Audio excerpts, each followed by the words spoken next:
Hello everyone, this is my Wolves vs Arsenal preview, or Arsenal v Wolves in the Premier League. Saturday night football, 8 o'clock. I've watched Rob Edwards' press conference earlier. Bit of news to come out of that in terms of injuries. And I think we're about 21 with the book, 20 to 1 with some bookies just to win this game. So there's more chance that Jake Paul will knock out Anthony Joshua than Wolves beating Arsenal over 90 minutes in a Premier League game.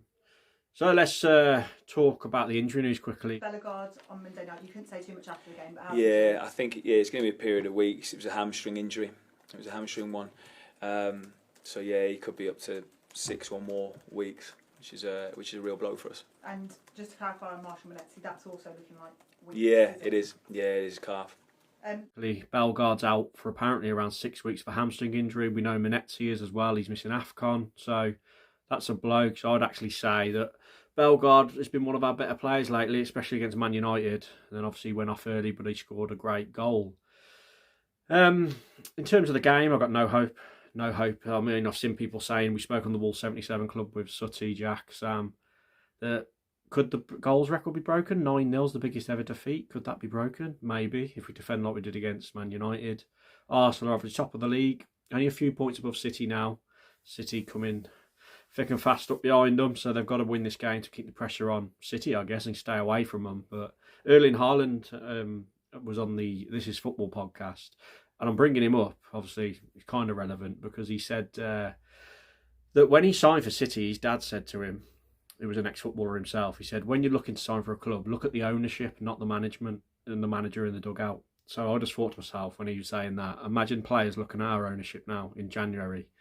They're not going to come to Wolves, are they? So we're not going to attract players. Like in the summer, most of our signings were 4th and 5th choices. But anyway, I've been on a bit of a tangent there. Their head-to-head history, I don't really want to go through it, but basically we've only won once at the Emirates in Premier League history, and that was when Raul had his head injury. Beat them 2-1 that day, but obviously it was a dark day for Wolves because that's when things started going downhill after that game.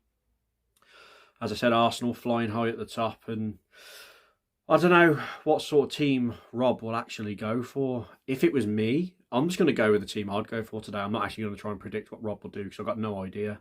But if it was me, I'd go with a flat back 5, no wing backs. I'd have Johnston in goal. I'd have Doherty if he's ready, right back, because Hoover and Chachura are awful. Tuck in, not as wing back, as literally a right back, flat back 5.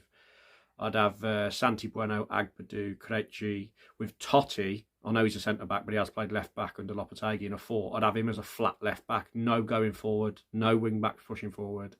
I'd have Andre and Gomez, because Gomez is back from suspension. And then I'd give Fair Lopez and Mane a go, with Tolu up front. So, yeah, I'd drop Strand Larsen.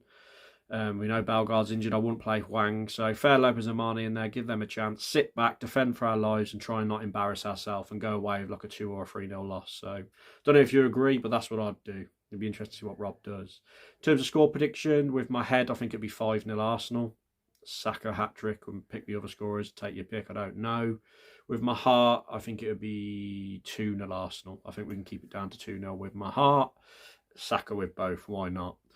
But keep it short and sweet, the preview today, because I'll be honest, I'm not too bothered about the game. I know that's not the energy you want to be seeing, but I'm so exhausted and still in disbelief with the Jeff Shee interview with BBC WM. You saw my reaction. And when you've got owners like that, it almost makes you think, what's the point in watching what's going on the pitch?